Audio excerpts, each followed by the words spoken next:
While the devastation within the city was pretty bad, it continued up the valley of the Granby. Located a few kilometers up that valley on North Fork Road is the Pines Bible Camp. It's been there for 50 years. This year, unfortunately, the windstorm lashed it really badly. And among the devastation, there was a child killed when a tree fell on the building in which he was in. This is Gene Krahn, Executive Director of Pines Bible Camp. On July 20th, 2012, at approximately 5 p.m., a severe windstorm came through Pines Bible Camp. Most of the trees in the main camp area came down, causing considerable damage to camp property and infrastructure. Most of all the staff and campers were evacuated from the area to the safety of designated safe areas that we have, as per our camp emergency protocols. Only a few minor injuries were incurred during this time. Unfortunately, prior to this, one camper and cabin leader were still in their cabin when a tree struck that building. The camper sustained serious injuries and did not recover from his injuries. EMS personnel were in attendance and he was taken to Grand Forks Emergency, but sadly his injuries were too severe and he did not recover.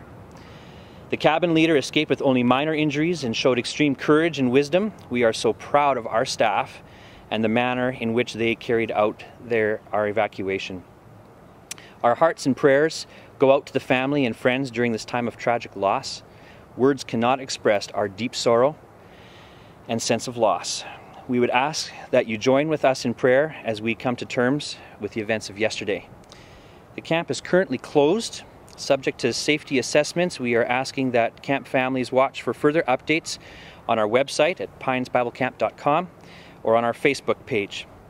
Plans are in hand to remove personal items for this week's campers, and we will advise you in due course as when this will be completed. The Glanville Center opposite the high school in Grand Forks will be open from 12 noon to 5 p.m. today for anyone who needs to speak to trained family and social counselors. We want to thank our community and church and camp partners for their overwhelming messages of support and prayers. We also want to thank everyone for their patience during this very sad time here at Pines Bible Camp and Retreat Center. How is everyone doing?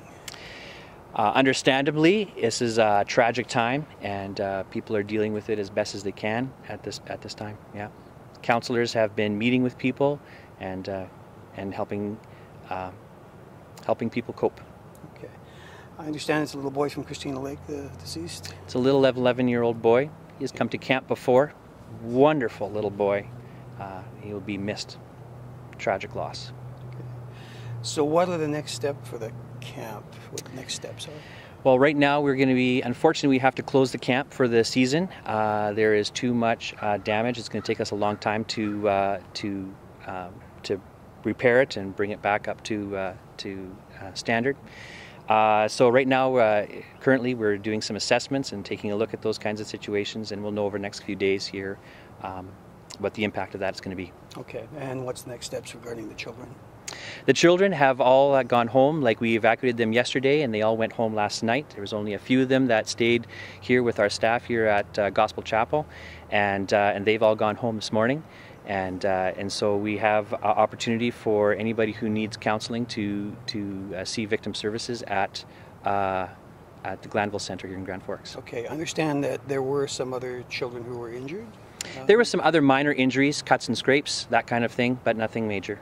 Okay, so where are they? Are they with their families now? Yes, everybody is with their families. Everybody got, every camper during our evacuation process was seen by an EMS personnel, and they assessed everybody and took due care and attention, and anybody that needed to go to the hospital to be checked out further, whether it was some stitches or that kind of thing, that was all taken care of at that time yesterday.